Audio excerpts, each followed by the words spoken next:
I'm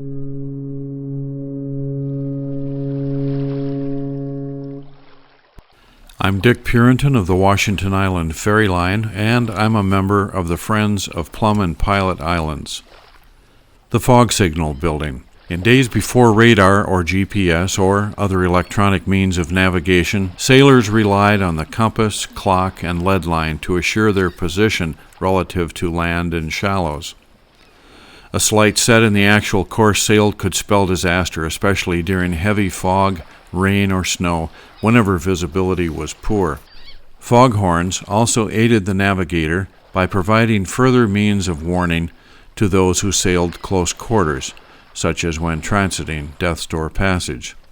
Plum Island's fog signal is believed to have been installed shortly after the range lights were made operational, which was in 1897. The Federal Light List of 1901 gave the fog signal characteristics: a 3-second blast, followed by 17 seconds of silence, then another blast, and so on. The original foghorn was powered by steam, and the building, housing, machinery that produced steam was located on the western corner of Plum Island. From that position, with its horns trained, and you can still see the board that once held a variety of horns alongside the building, toward the shipping that approached the passage from the west, blasts were projected across the water. Pilot Island, located at the eastern lakeside entrance to the passage, had its own extremely powerful fog signal that could be heard from miles away. Pilot Island's fog signal sounded different characteristics, so that there would be no confusion as to which horn was heard. Pilot Island sounded a 5-second blast, followed by 30 seconds of silence. In June of 1962, Pilot Island was discontinued as a manned light station, and at that same time its fog signal was discontinued. However, Plum Island's fog signal continued until 1975, using compressed air in those later years to deliver the sound. Plum Island's characteristics were changed to a 2-second blast, followed by 2 seconds of silence, then a 2-second blast, followed by 24 seconds of silence.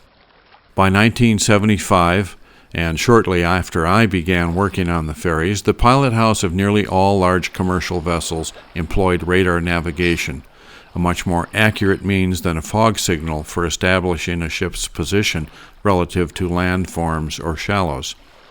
Even smaller vessels, such as fishing vessels and pleasure yachts, had gradually shifted toward electronic navigation, such as Loran Sea. The sounds produced by a foghorn for navigation, while still helpful, were comparatively inaccurate, and as a consequence, not as essential. During the same 1970s time period, U.S. citizens whose homes were near Coast Guard installations that sounded fog signals found them to be an irritation, and some of them brought political pressure to reduce or eliminate foghorns. It was this gradual shift toward obsolescence that resulted in Plum Island's fog signal being shut down in 1975. The Coast Guard engineman for the station said that their single-cylinder Nordberg generator used to power the air compressor needed repair work, and our ferry, C.G. Richter, happened to have a similar model engine as a vessel generator.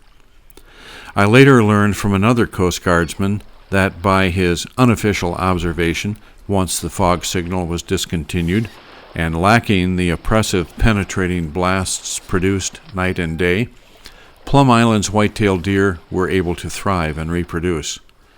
There did, in fact, appear to be a direct relationship between the fog signal elimination, a rising deer population, and the resultant reduction in ground hemlock and seedling plants, all happening within a time span of 10 years or so after the Plum Island fog signal was discontinued.